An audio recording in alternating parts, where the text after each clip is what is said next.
Gubernur Sumatera Selatan Herman Deru bersama Pangdam II Sriwijaya meninjau lokasi banjir dan jembatan putus di Kecamatan Muara Jaya, Kabupaten Oku pada Selasa siang 19 Oktober 2021.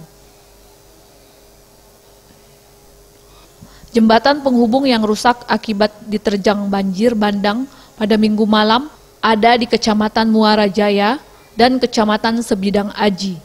Selain itu, satu jembatan permanen penghubung Kecamatan Ulu Ogan dan Kecamatan Pengandonan juga ambruk. Gubernur Sumatera Selatan Herman Deru dan Pangdam II juga meninjau pembangunan jembatan Desa Lontar yang saat ini masih dalam tahap pengerjaan. Menurut Gubernur, jembatan gantung Desa Lontar akan tetap diperbaiki sembari menunggu jembatan permanen selesai hingga Desember mendatang. Herman Deru berjanji akan menyelesaikan perbaikan. Untuk membantu perbaikan tersebut, Pangdam II Sriwijaya juga akan menerjunkan 60 orang personil Batalion Zipur ke lokasi jembatan rusak untuk diperbaiki. Sementara itu, untuk jembatan permanen Kisiran yang menghubungkan Kecamatan Pengandonan dan Ulu Ogan akan diperbaiki pada tahun depan.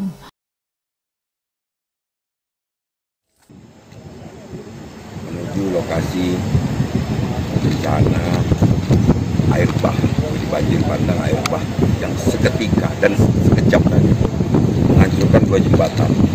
Satu jembatan gantung yang tempat di mana masyarakat sangat bergantungan dengan jembatan ini putus. Satu lagi jembatan Kisiran, tapi itu jembatan permanen yang juga rusak, harus dibangun lagi. Kita bangun tahun depan. Kalau ini segera, saya sudah minta tolong Pak Pangdam mengerahkan Yon Zipurnya ini, dan Yonnya sudah dibawa. Berbagi tugas tadi Pak Kapolda dan kami menyelesaikan masalah illegal drilling. Masih kami tinggal di sana, belum selesai dengan Dirjen Migas. Kami ke sini. Nah, saya target sama Pak dan Yon paling lama 1 minggu harus sudah berfungsi lagi jembatan ini. Paling lama, jadi secepatnya akan lebih baik. Segala keperluan material konsumsi prajurit yang kerja di sini, katanya 60 orang ya, akan diurus oleh pemerintah daerah. Dari penerbangan rata-rata sudah diperbaiki. Ini kebetulan belum tidak diperbaiki karena ada jembatan permanen yang akan dibangun ini kan, yang sedang dibangun.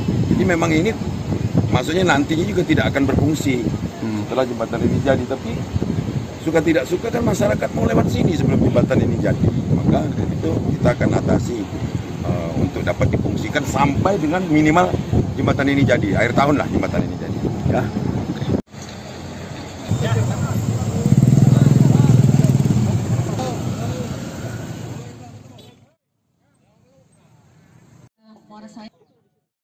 Biaya perbaikan jembatan yang rusak nanti akan ditanggung oleh pemerintah dan dikerjakan oleh Batalion Zipur Kodam II Sriwijaya. Pada kunjungan ini, Gubernur Sumatera Selatan juga memberikan bantuan sembako, selimut, dan peralatan tidur lainnya kepada korban banjir di 3 desa yang terdampak banjir bandang. Bagus Mihargo, Sriwijaya TV.